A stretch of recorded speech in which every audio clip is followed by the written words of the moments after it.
कभी सोचा है कि क्या हो अगर हम अपनी पूरी जिंदगी, अपनी सारी एनर्जी बस एक प्रोजेक्ट पर लगा दें?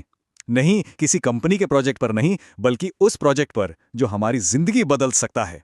और वो प्रोजेक्ट है हम खुद। आज हम इसी के बारे में बात करने वाले हैं कि कैसे हम शून्य से खुद को फिर से बना सकते हैं, रीबिल्ड कर सकते हैं। चलिए, एक सवाल से शुरू करते हैं। जरा ईमानदारी से सोचिए, आखिरी बार ऐसा कब हुआ था कि पूरे 24 घंटे, मतलब सुबह उठने से लेकर रात को सोने तक, आपने सिर्फ और सिर्फ खुद को दिए हों? बिना किसी का फोन उठाए, बिना सोशल मीडिया स्क्रॉल किए, बिना ये सोचे कि कौन क्या कर रहा है, बस आप और आपके ख्याल। अगर इसका जवाब तुरंत जहन में नहीं आ रहा है, तो ये बातचीत शायद आपके लिए ही है। सच तो ये है कि हम में से ज्यादातर लोग एक ऑटो पायलट मोड पर जिंदगी जी रहे हैं। सुबह आँख खुलते ही पहला काम होता है फोन चेक करना, ये देखना कि दुनिया में क्या चल रहा है।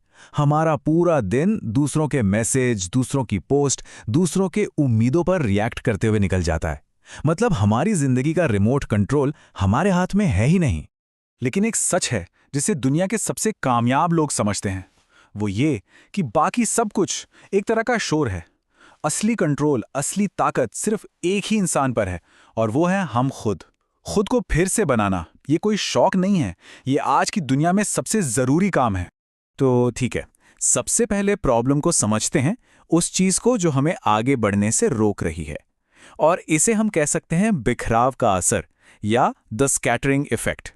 देखिए, हमारी जो मेंटल एनर्जी है ना, वो एक लेजर की तरह है।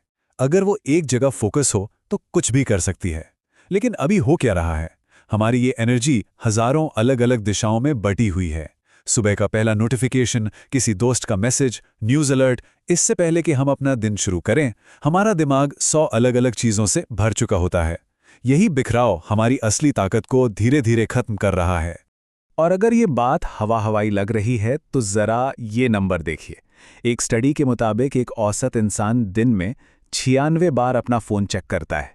96 बार। इसका मतलब है कि हर 10-15 मिनट में हम जो भी जरूरी काम कर रहे होते हैं, उसे छोड़कर अपना ध्यान कहीं और लगा देते हैं। ये बस एक आदत नहीं है, ये एक तरह की लत बन चुकी है। अब ये बात ना सच में चौंकाने वाली है। हमें लगता है, अरे 1 सेकंड फोन देखने से क्या फर्क पड़ता है? फर्क पड़ता है, और बहुत बड़ा पड़ता है।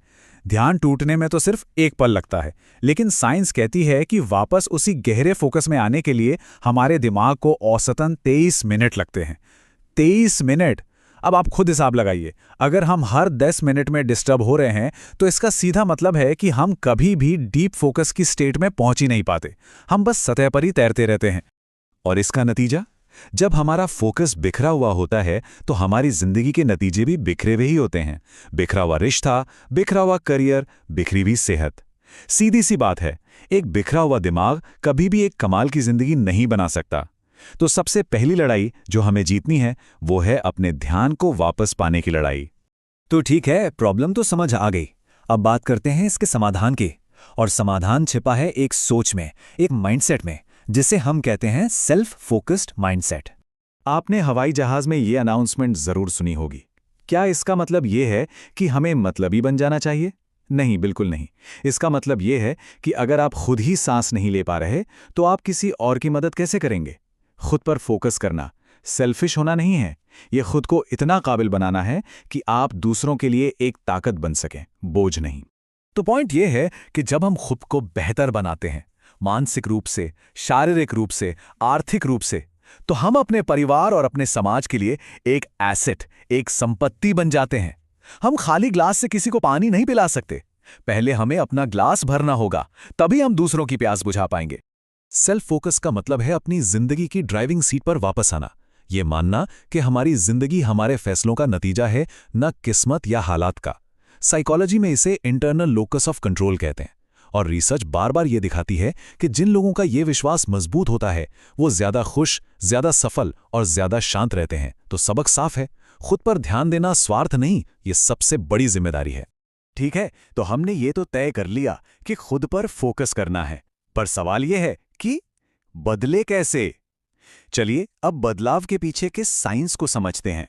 सबसे पहले तो ये समझिए कि हमारा जो दिमाग है ना, वो हमें खुश रखने के लिए नहीं बना है, वो हमें जिंदा रखने के लिए बना है।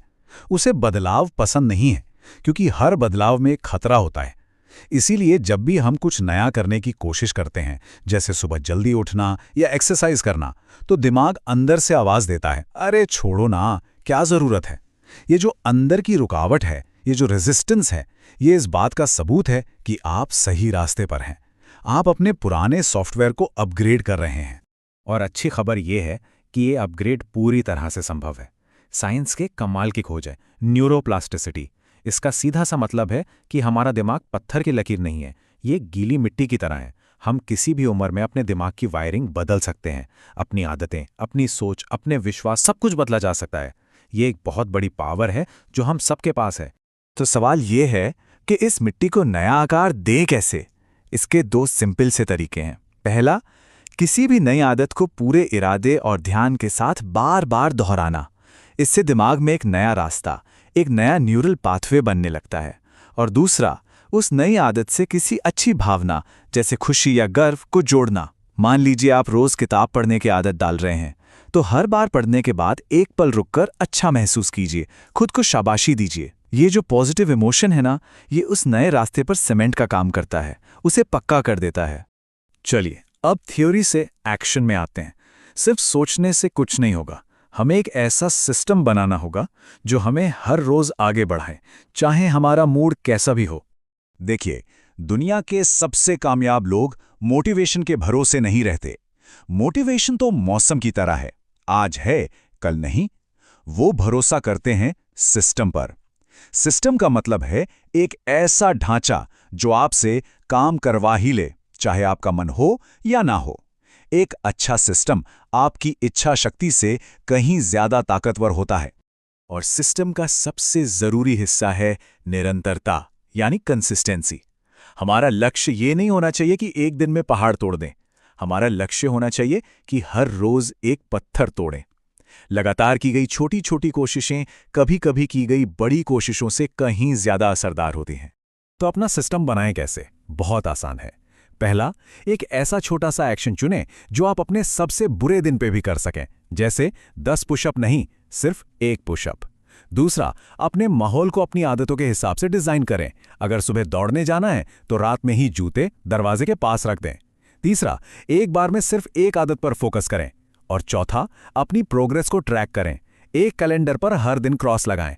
ये छोटी छोटी चीजें ही एक मजबूत सिस्टम बनाती हैं।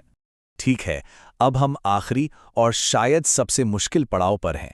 हमने सिस्टम तो बना लिया, लेकिन उस सिस्टम को चलाने के लिए हमें चाहिए शांति। और इसके लिए हमें अंदर के और बाहर के शोर से लड़ना होगा।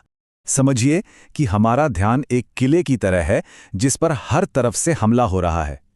बाहर से हमला हो रहा है, नोटिफिकेशंस का, न्यूज़ का, विज्ञापनों का। ये ऐप्स जानबूझकर ऐसे डिज़ाइन की गई हैं कि हमें इनकी लत लग जाए। और फिर अंदर से भी हमला हो रहा है, हमारी अपनी चिंताओं का, पुराने पछतावों का और उन सारे अधूरे कामों का जो दिमाग में घूमते रहते हैं। तो इस 2 तरफा लड़ाई को जीतने के लिए हमें 2 मोर्चों पे काम करना होगा। बाहरी शोर के लिए रुकावटें बनाएं। काम करते वक्त फोन को दूसरे कमरे में रख देना एक बहुत शक्तिशाली तरीका है। और अंदरूनी शोर के लिए एक ब्रेन डंप करें। एक कागज लेकर दिमाग में जो कुछ भी चल रहा है, चिंता, आइडिया, काम, सब कुछ लिख डालिए। इससे आपका दिमाग एकदम साफ और शांत हो जाएगा। याद रखिए, शांति कोई लग्जरी नहीं है, ये गहरी सोच और अच्छे काम के लिए एक जरूरत है। और आखिर में बस ये याद रखिए, खुद को फिर से बनाने की ये जो यात्रा है, ये कोई रेस नहीं है जो दूसरों के खिलाफ दौड़नी है। आपकी असली कंपटीशन किसी और से नहीं, बल्कि उस इंसान से है जो आप कल थे। बस हर दिन कल से 1% बेहतर बनने की कोशिश करनी है। तो आज इस पल में हमारे पास एक चॉइस है। या तो हम वैसे ही जीते रहें जैसे जीते आए हैं, बिखरे हुए, रिएक्ट करते हुए, या फिर हम एक फैसला करें, अपनी जिंदगी की कहानी का अगला चैप्टर खुद लिखने का फैसला, अपनी शर्तों पर, अपने फोकस के साथ। तो सवाल बस इतना है कि क्या आप तैयार हैं?